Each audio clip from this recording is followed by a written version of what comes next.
നമസ്തേ പ്രിയമുള്ള പ്രേക്ഷകരെ, ഇവിടെ ചർച്ച ചെയ്യുന്നു ശ്രീ മേൽപ്പത്തൂർ നാരായണ ഭട്ടപാദനാൽ വിരചിതമായ ശ്രീമൻ നാരായണീയത്തിലെ ഗജേന്ദ്രമോക്ഷമെന്ന 26ാമത്തെ ദശകത്തിലെ 8ാമത്തെ ശ്ലോകം.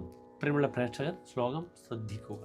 ശ്രുത്വാ സ്തോത്രം നിർഗുണസ്ഥം സമസ്തം ബ്രഹ്മേശാദ്യൈഃ നാഹമിത്യപ്രയാദേ സർവാത്മാത്വം ഭൂരികാരുണ്യവേഗാത് താർക്ഷ്യാരൂഢഃ പ്രേക്ഷിതോ ഭൂഃ പുരസ്താത്. ഇനി ശ്ലോകത്തിൻ്റെ പദച്ഛേദം ശ്രദ്ധിക്കുക.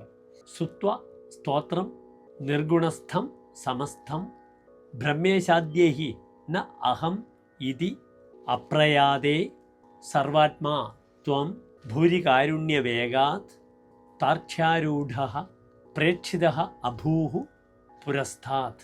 ഇനി ശ്ലോകത്തിൻ്റെ അന്വയം ശ്രദ്ധിക്കുക.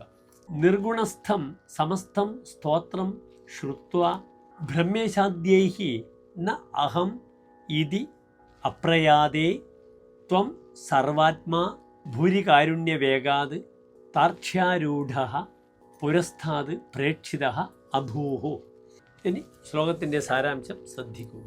നിർഗുണ ബ്രഹ്മത്തെ പ്രതിപാദിക്കുന്ന വർണ്ണിക്കുന്ന സ്തോത്രങ്ങൾ ഗജേന്ദ്രൻ, ഇന്ദ്രദ്യുമ്നൻ ഭഗവൽ സ്തുതിപരമായി വർണ്ണിക്കുവാൻ ആരംഭിച്ചപ്പോൾ ബ്രഹ്മ മഹേന്ദ്രന്മാർ ഈ സ്തുതിക്കപ്പെടുന്നത് ഞാനല്ല എന്ന വിചാരത്തോടുകൂടി പുറപ്പെടാതിരുന്നപ്പോൾ അങ്ങേയറ്റം കാരുണ്യ മനസ്കനായ ഭവാൻ, സർവാത്മാവായ ഭവാൻ അളവറ്റ കാരുണ്യത്തോടുകൂടി ഗരുഡവാഹനനായി ഗജേന്ദ്രൻ്റെ മുന്നിൽ പ്രത്യക്ഷപ്പെട്ടു എന്ന് ശ്ലോകത്തിൻ്റെ സാരം. നമസ്തേ.